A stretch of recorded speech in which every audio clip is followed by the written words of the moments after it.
Bom dia, professores.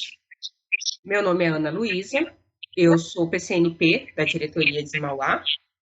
O nosso ATPC de hoje será uma parceria entre as áreas de Ciências Humanas e Sociais, Tecnologia e Educação Especial. O tema de hoje será Educação Especial na História, onde nós retrataremos em uma breve linha do tempo os fatos e os acontecimentos das pessoas com deficiência na educação e na sociedade.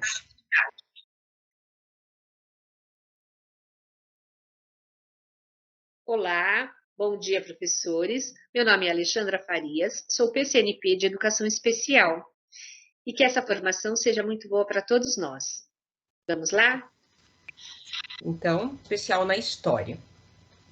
Bom, lá na Idade Média, as características sobre a falta de conhecimento sobre as doenças e as suas causas, além da falta de informação, o medo do desconhecido, o uso dos significados religiosos e sobrenaturais para explicar as deformidades físicas e os comprometimentos mentais e sensoriais, esse desconhecimento aliado à superstição gerou uma segregação das pessoas com algum tipo de deficiência, disseminando um conceito de que um corpo nascido deficiente ele abriga também uma mente deformada. Nessa época, as deficiências eram predominantemente identificadas à possessão diabólica ou algum castigo divino.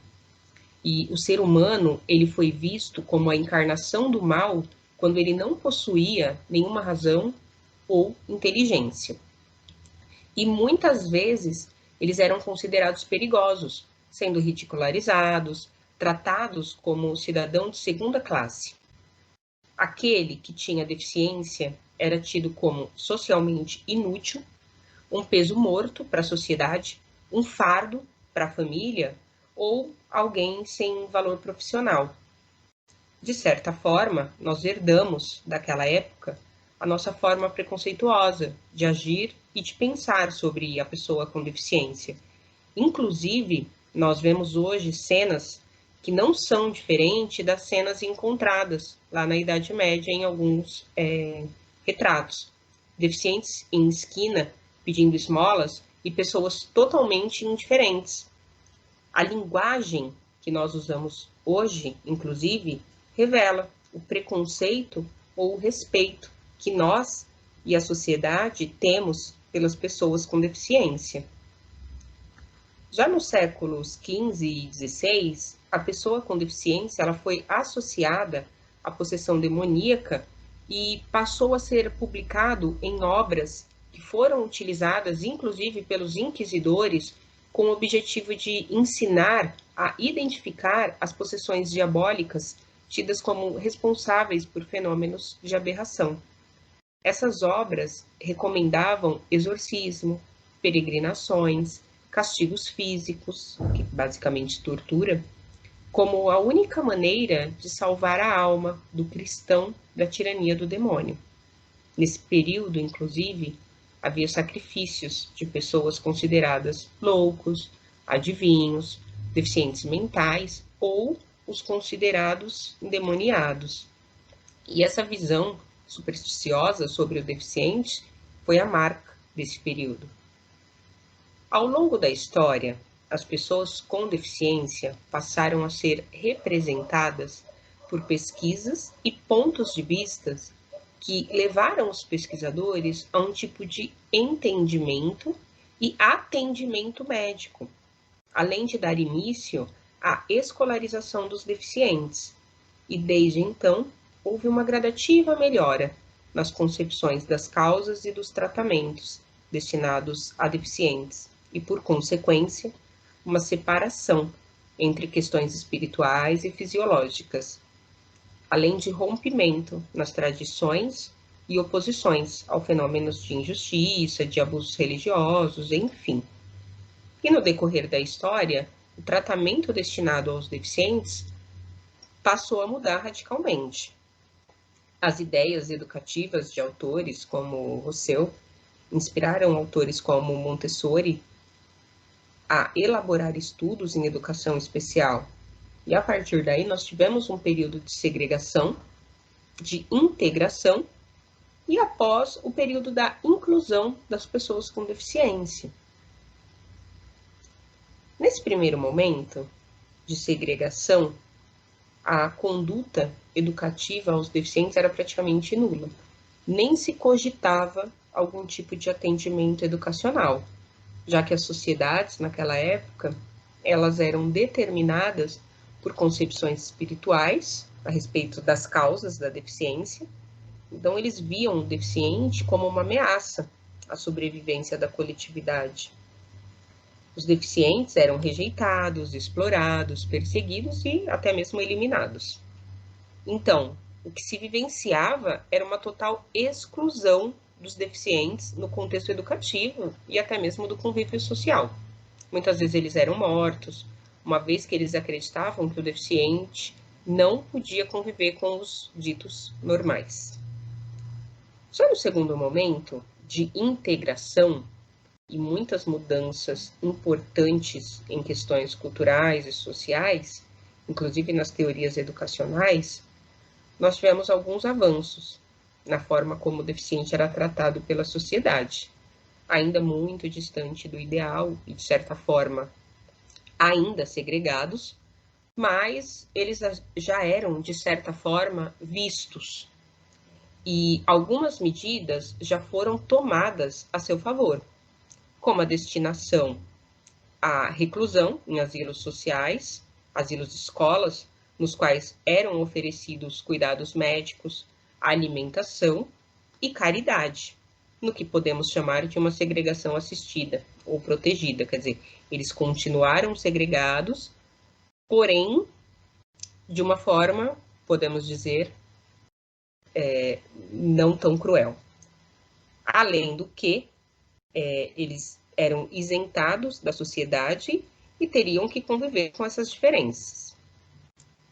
Nesse período, nós tivemos também o princípio da normalização, onde, de acordo com as concepções segregacionistas, o deficiente ele tinha o direito de frequentar a escola, sim, se, e somente se, eles se submetessem a tratamentos capazes de modificar o seu comportamento, ou seja, uma cura para suas deficiências. Então, eles deveriam ser curados e reabilitados, ou seja, se comportar como pessoas normais.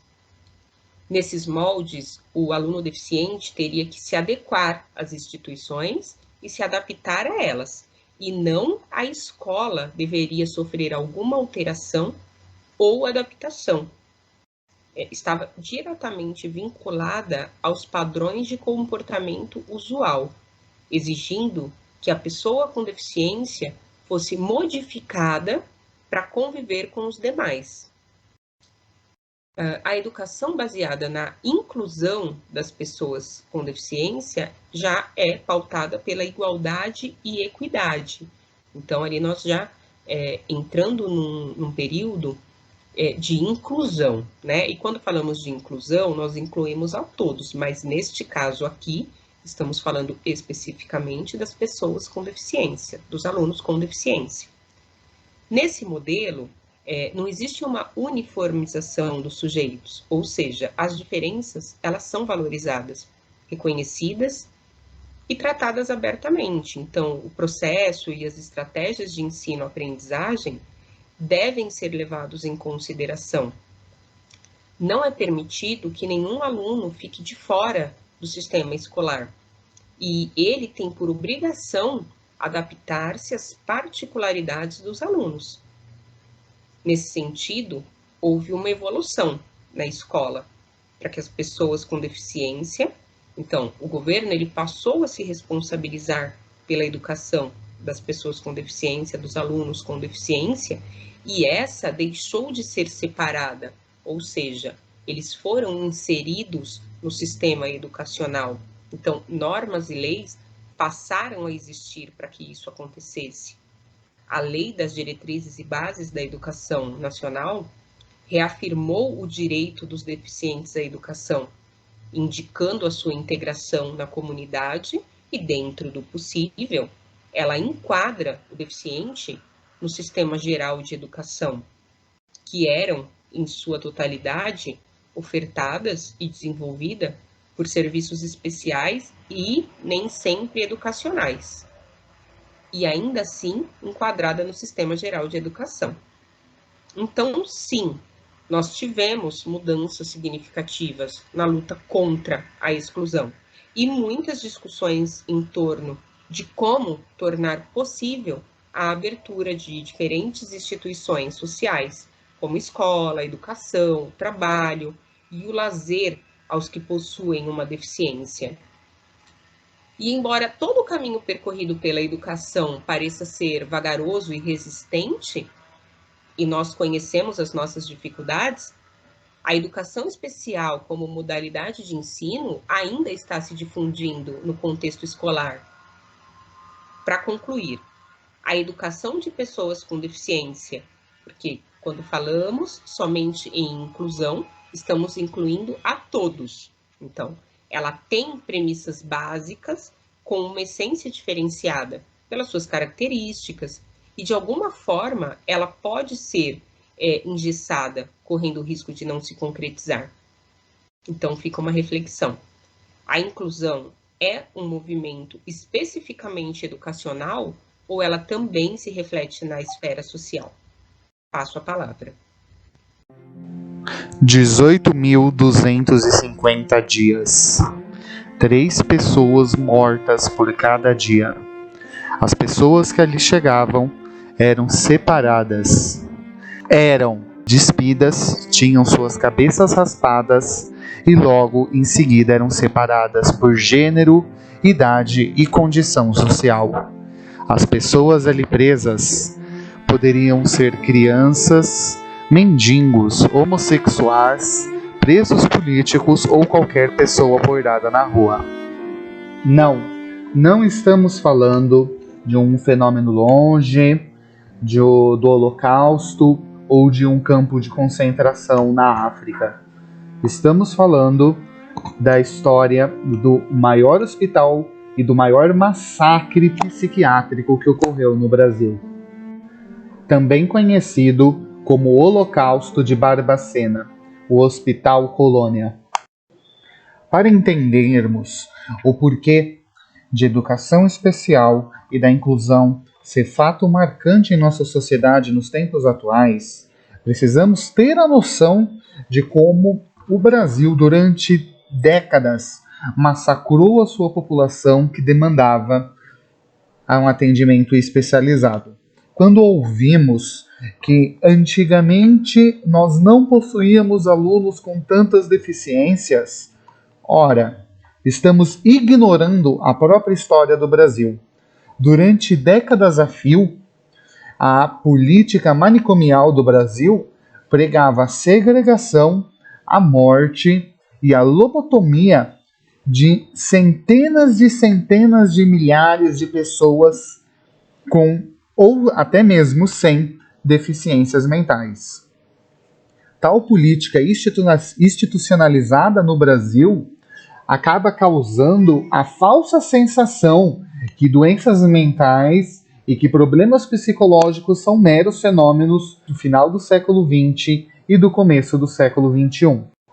A educação em si, durante todo esse período anterior, não precisou conviver com alunos de inclusão, porque simplesmente esses estavam geralmente aprisionados em verdadeiras colônias penais conhecidos como hospitais psiquiátricos. Ora, não existiam critérios para essas internações e tampouco a realização de um tratamento efetivo ou de qualquer condição minimamente humana. Ali, estas pessoas tratadas como indesejáveis, como cidadãos de segunda classe, além de terem todos os seus direitos humanos violados, eram submetidos a tratamentos experimentais, a verdadeiras sessões de torturas e ao sistemático abandono por parte do Estado. Um dos maiores símbolos de todo este tratamento desumano que essas pessoas sofreram foi justamente o Hospital Colônia de Barbacena. Não, ele não era fato único e tampouco a única instituição a cometer esses crimes. Porém, dada a sua escala, dada os seus quase 60 mil mortos entre crianças, idosos e adultos que simplesmente nasciam, cresciam e morriam dentro dessas instituições, é fato simbólico da luta antimanicomial na história do Brasil. Precisamos lembrar e precisamos sempre relembrar que quando tratamos de inclusão na educação, nós não estamos simplesmente tratando de colocar um aluno em sala de aula e tentar sanar as suas dificuldades, mas de também dar visibilidade à sociedade e dar condição das outras pessoas e dos outros elementos sociais que consigam aprender a viver, a conviver e a respeitar as pessoas dentro de suas necessidades. Durante muitos anos da história do Brasil, houve a ideia constituída de que pessoas com algum grau de loucura, depressão ou síndrome do pânico simplesmente não necessitavam ser tratadas como pessoas. E, inclusive, que os filhos desta também não necessitariam ser tratados como gente. Ora, o Hospital Colônia de Barbacena é símbolo desta humilhação e é fato vergonhoso que mancha a história do Brasil. As pessoas ali internadas eram trazidas de todos os rincões do Brasil, transportado através de trens em vagões de carga de gado superlotados, comumente chamados na época de trens de doido, eram ali simplesmente depositados, pois sequer havia necessidade de uma triagem médica. Qualquer família podia internar um filho, uma filha ou um parente sem sequer necessitar apresentar o documento desta pessoa. Não era raro que uma pessoa sem qualquer deficiência ou sem qualquer necessidade especial era simplesmente internada ali por apresentar depressão. Tamanha era a proporção dos internados que em determinados períodos, em determinadas regiões, alguns galpões deste hospital chegaram a guardar milhares de pessoas ali em suas dependências. Não existia separação, não existia tratamento e milhares de pessoas ali faleceram simplesmente de fome. Quando ouvimos em senso comum que antigamente a escola não tinha tantos alunos autistas, que antigamente não existia necessidade de alunos de inclusão estarem na escola, estamos ignorando que centenas e centenas de crianças com alguma necessidade especial eram simplesmente segregadas da escola, eram simplesmente segregadas da sociedade, eram internadas dentro dos muros de hospitais colônias como o de Barbacena e dali nunca mais sairiam. Sim, não existia o aspecto regressivo. Era simplesmente uma sentença perpétua. Até mesmo recém-nascidos ali internados viveram através das janelas deste hospital colônia o nascer, o crescer e o morrer de suas vidas. Quando finalmente o Hospital Colônia passa por uma inspeção, é constatado que simplesmente 70% das pessoas que ali estavam internadas sequer tinham necessidade de estarem ali. Eram simplesmente pessoas saudáveis, sãs, que poderiam ter uma vida social normal. Horas, ignorar tamanha barbaridade face à educação e à inclusão social das pessoas na sociedade do Brasil demonstra o quanto temos que lutar, o quanto temos que correr para de fato termos uma educação inclusiva que não apenas trate a criança que necessite de inclusão, mas que também demonstre para os conjuntos da sociedade que sim, a sociedade deve respeitar, A sociedade deve cuidar e deve zelar pelos direitos de cada um dos cidadãos brasileiros, independente de sua situação. Lembrar a sociedade daquilo que ela quer esquecer.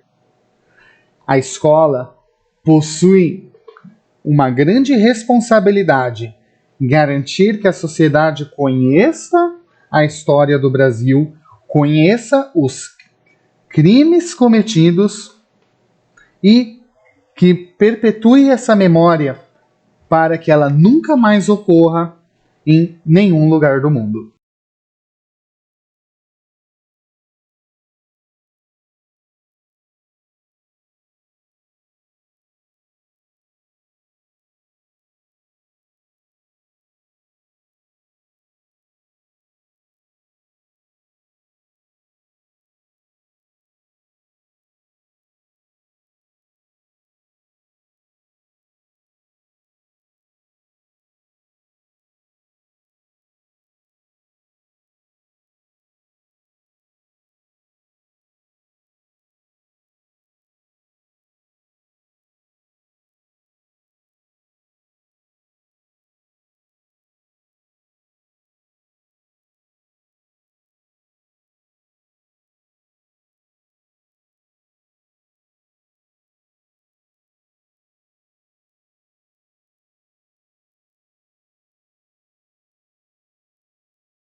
foi difícil a história das pessoas com deficiência. Foi um momento muito triste na nossa história. E a gente não quer voltar a isso, né? Então, nós vamos começar por aí. A nomenclatura. A Ana já deixou bem claro na fala dela, mas vamos relembrar. Como eu falo? É pessoa com deficiência, eu falo deficiente, eu falo portador de necessidades especiais. A nomenclatura ela é muito importante. Por quê? Portador é uma pessoa que carrega alguma coisa. Por exemplo, nós, professores, portamos um RG, porque a qualquer momento você pode deixá-lo na sua casa e você está em um determinado lugar que você não está portando o seu RG. Então, a deficiência, então, a pessoa não pode portar. Aonde ela estiver, a deficiência vai estar com ela.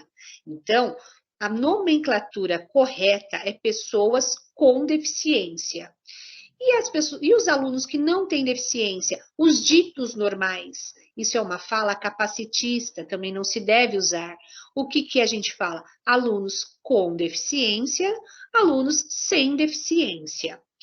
Essa fala capacitista, o que seria isso? Essa palavra capacitismo, ela significa a discriminação, o preconceito das pessoas com deficiência. Antigamente, nessa época da Idade Média, como a Ana comentou, era comum se dizer o aleijado, o retardado, o anão. Palavras que já foram superadas, não se usa mais esse tipo de palavra. É considerado capacitismo. Então, a palavra correta é pessoas com deficiência ou pessoas sem deficiência. Também posso dizer como eu preciso.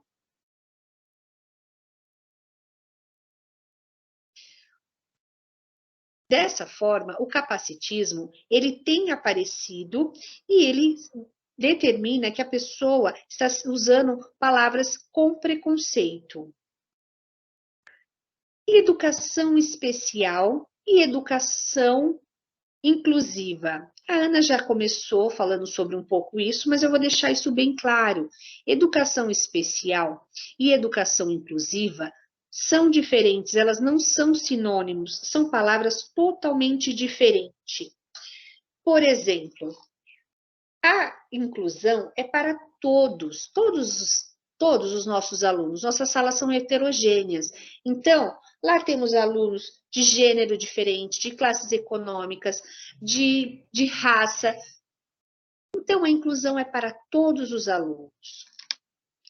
No caso, a educação especial, não. Ela tem o seu público-alvo. Ela tem os alunos com deficiência. E a educação especial, ela é um todo. Por exemplo, educação é para todos. E dentro da educação, nós temos várias divisões. Vamos pensar numa pizza, um gráfico de pizza. E dentro desse gráfico de pizza, nós temos várias fatias, né? E uma fatia, por exemplo, é a educação de jovens e adultos, a educação prisional, a educação para indígenas, a educação infantil, educação.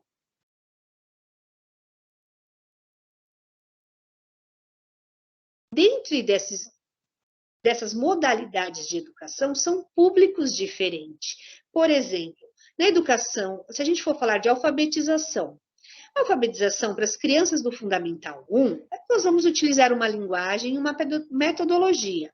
Quando a gente fala de educação para jovens e adultos, não podemos usar uma linguagem infantilizada. Precisamos trabalhar uma linguagem de acordo com aquele público adulto. Então, nesse momento, a educação especial é a mesma coisa. Ela é uma modalidade de ensino e precisa ser respeitada. E dentro dessas várias dimensões da educação, a educação especial atende os alunos com deficiência intelectual, deficiência visual, deficiência física, deficiência auditiva e o espectro autista. Outra fala, eu ando muito pelas escolas, fazendo visitas, conhecendo as crianças, minhas salas de recursos. Nas escolas, é tão comum eu ouvir a professora falar assim: ah, na minha sala eu tenho 3 alunos de inclusão. Gente, a gente quer deixar isso bem claro, a inclusão é para todos. Então, você tem 30 alunos de inclusão e 3 alunos da educação especial. Essa fala precisa mudar. E o público-alvo dele é o público-alvo elegível de educação especial. Essas crianças, elas têm alguns direitos, por exemplo, de um currículo adaptado, de um tempo maior, de um cuidador, de sala de recursos, porque esse público-alvo exige essa atenção específica para essas crianças. E aí também surge uma grande dúvida. Quando eu falo de adaptação curricular, muita gente fala, mas e agora? Como fazer a adaptação curricular? Como adequar, flexibilizar as atividades para os alunos? Primeiro de tudo, professor, você com certeza faz adaptação curricular sem se dar conta. Vou te dar um exemplo. Ah, eu estou lá na minha sala de aula, trabalhando um conteúdo tal, qualquer conteúdo. Tem um aluno que fala assim, levanta a mão e fala, professor, eu não entendi. Você muda o discurso, você faz um desenho na lousa, você explica de uma outra forma, você flexibiliza, você está adaptando para todos os alunos poderem compreender o seu conteúdo. A adaptação curricular é isso, é essa mudança, é facilitar, é ajudar o aluno a compreender o conteúdo que está sendo trabalhado. Tem que ter consciência e objetivo para com o aluno, para que ele tenha autonomia na sua vida cotidiana. É olhar sempre as potencialidades, o que ele sabe. Porque, assim, se a gente for só apontar o que ele não sabe, olha, aquele aluno do 8º ano, ele não sabe escrever. Ok, ele não sabe escrever, tudo bem. Mas ele tem uma boa oralidade, ele sabe desenhar. Quais são as suas potencialidades? E dentro dessas potencialidades é o que você vai valorizar, professor, é o que você vai fazer o seu foco. Hoje, essas metodologias ativas, esse movimento de espiral da educação, ele é maravilhoso, porque ele vem de encontro a todos esses alunos. E a gente não está falando mais só de educação especial, porque a gente tem alunos que aprende de uma outra forma. E esse movimento de espiral ascendente é isso, é atingir a todos os alunos. Também existe, na educação especial, nós temos falado muito do DUA. O que significa? Desenho Universal da Aprendizagem. É mais uma metodologia ativa que você pode utilizar. E esse DUA, ele vem para a mesma forma, para atingir a todos os alunos. O DUA, eu vou dar um exemplo. Por exemplo, você chega em um prédio público, tem uma grande escadaria. Nem todos vão poder subir a escada. Não estou falando só do deficiente. Se tiver uma mulher grávida, uma criança no carrinho, um idoso, é difícil ele subir essa escada. Se você faz uma rampa, ela vai ser acessível a todos. Então, o DUA, ele vem da arquitetura. Essa primeira ideia, ela surge na arquitetura. Então, essa rampa vai dar acesso à mulher grávida, vai dar acesso ao idoso, vai dar acesso a todas as pessoas. Então, é mais ou menos isso que a gente precisa começar a pensar na educação. De que forma eu vou atender a todos os meus alunos?